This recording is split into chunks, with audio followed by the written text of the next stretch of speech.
Assalamualaikum warahmatullahi wabarakatuh. Halo semuanya, apa kabar hari ini? Semoga baik ya.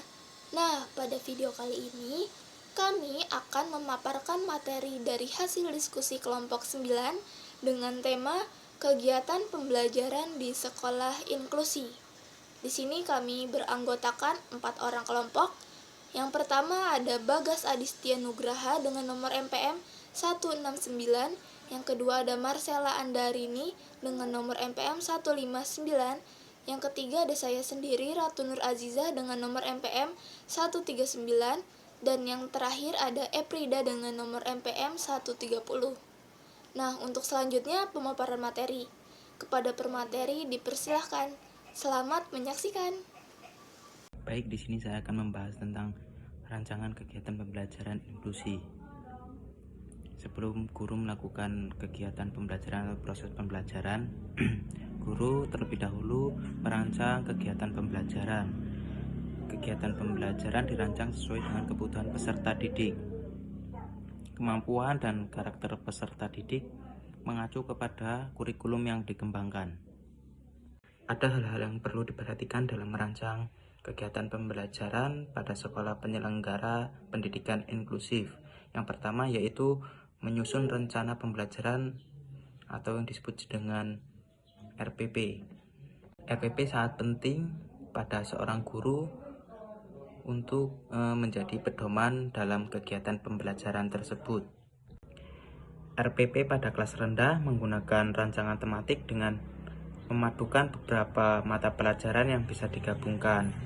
Lalu pembelajaran tematik dengan rancangannya terdiri atas tema, kelas atau semester, alokasi waktu, standar kompetensi, kompetensi dasar, tujuan pembelajaran, materi pokok, metode pembelajaran, langkah-langkah pembelajaran dari kegiatan awal, inti, dan kegiatan akhir oleh alat dan sumber penilaian dan kriteria penilaian.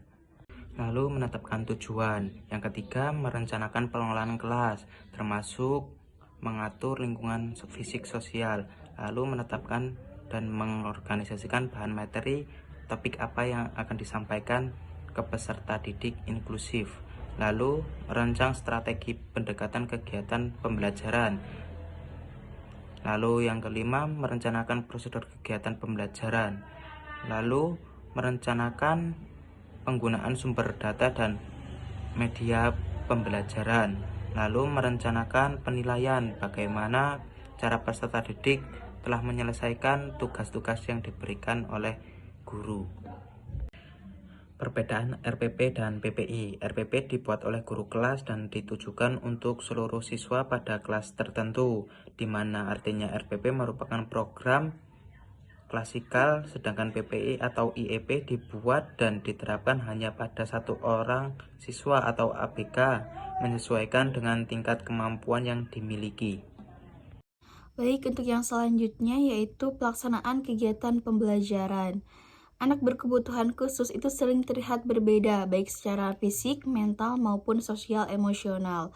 Mereka memiliki karakteristik yang harus menyesuaikan di bidang mereka masing-masing. Contohnya sebagai berikut. Aku nggak suka belajar sambil duduk. Aku suka jalan-jalan, tapi aku suka belajar. Angkat pusing lebih asik menggambar. Aku tutup kuping, bukan nggak mau dengar sama bu guru, karena aku nggak tahan dengar soal teman-teman yang ribut. Aku kurang suka pelajaran matematika, aku lebih suka membaca sama main basket. Bu guru, aku nggak bisa melihat, tapi aku tetap ingin belajar. Video tadi merupakan sedikit contoh dari anak berkebutuhan khusus yang memiliki karakteristik yang berbeda-beda. Jadi, anak berkebutuhan khusus harus memiliki haknya atau mendapatkan haknya sesuai dengan karakteristik mereka masing-masing. Jadi, guru harus bisa menyesuaikan dengan anak tersebut, misalkan penyesuaian pengetahuan, penyesuaian keterampilan, dan penyesuaian pengetahuan peserta didik tersebut. Jadi, aktivitas pada ruang sumber inklusif itu lebih menekankan pada binaan diri. Jadi, anak berkebutuhan khusus tersebut, mereka belajar sistem motorik seperti belajar menggunting, mengenal warna-warna, merangkai balok-balok, dan lain sebagainya. Contohnya sebagai berikut. Coba Arya, ambil buah apel. Arya, lihat ibu. Tunjuk apel. Tidak. Arya tunjuk apel. Kasih ibu. Mana apel? Kasih ibu. Ya. Kasih ibu. Bagus, tos. Anak tersebut akan dilatih langsung praktiknya agar mereka bisa berkonsentrasi dan agar mereka paham apa yang mereka kerjakan. Pembelajaran pada anak inklusi itu sewaktu-waktu akan didatangi oleh pendamping secara langsung yang sudah dijadwal oleh sekolah inklusi tersebut. Modul pembelajaran sekolah inklusi itu akan menyesuaikan karakteristik anak berkebutuhan khusus tersebut agar mereka paham materi-materi yang diberikan oleh pendamping. Kegiatan pendahuluan didahului oleh berdoa, kemudian mempersiapkan kesiapan fisik maupun psikis siswa, kemudian menyetujui aturan permainan guru yang akan diberikan, dan yang terakhir itu mengapresiasikannya. Pada kegiatan inti dilakukan dengan memberikan kesempatan kepada anak untuk mengeksplorasi pengetahuannya, menerapkan pendekatan saintifik pada kegiatan inti melalui kegiatan bermain. Kemudian pada kegiatan penutup, siswa membuat kesimpulan dari apa yang mereka pelajari selama KBM. Dan yang terakhir, salam penutup. Merancang kegiatan pembelajaran. Yang pertama, tujuan belajar. Tujuan belajar adalah hasil yang akan diperoleh dari suatu kegiatan belajar atau yang menggambarkan proses dan hasil belajar yang diharapkan dicapai sesuai kompetensi yang ditentukan. Yang kedua, strategi atau metode. Strategi adalah kegiatan belajar yang dilaksanakan guru dan siswa sehingga tujuan belajar dapat berlangsung dengan efisien dan efektif. Sedangkan metode disebut juga cara berinteraksi atau cara mengimplementasikan rencana dalam bentuk nyata untuk mencapai tujuan.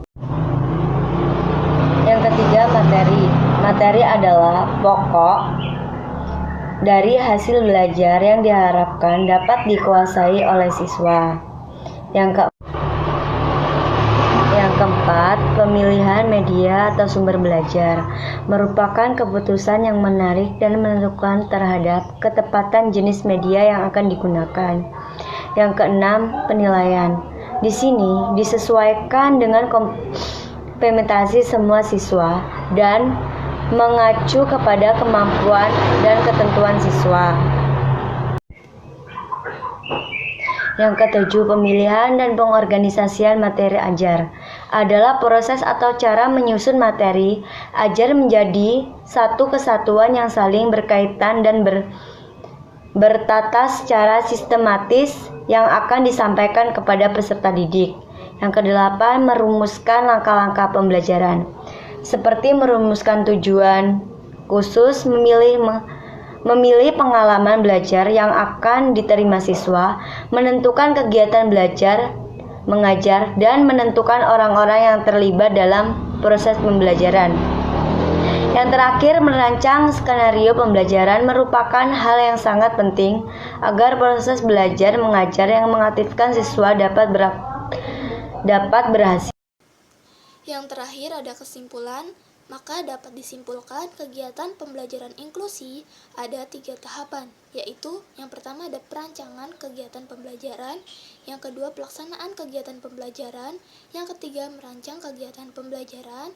Nah, jadi sekolah penyelenggara pendidikan inklusi atau SPPI menerapkan kurikulum yang berlaku secara nasional yang diadaptasi sesuai dengan kebutuhan PDBK atau peserta didik berkebutuhan khusus. Nah, kegiatan kurikulum meliputi kegiatan tujuan, isi atau materi, proses, dan penilaian. sesuai dengan ketentuan yang berlaku oleh pemerintah. Adaptasi kurikulum dilakukan oleh SPPI dengan mengacu kepada kebutuhan PDBK yang diperoleh berdasarkan hasil asesmen atau penilaian. Cukup sekian materi yang kita paparkan, semoga bermanfaat. Kurang lebihnya mohon maaf. Wassalamualaikum warahmatullahi wabarakatuh.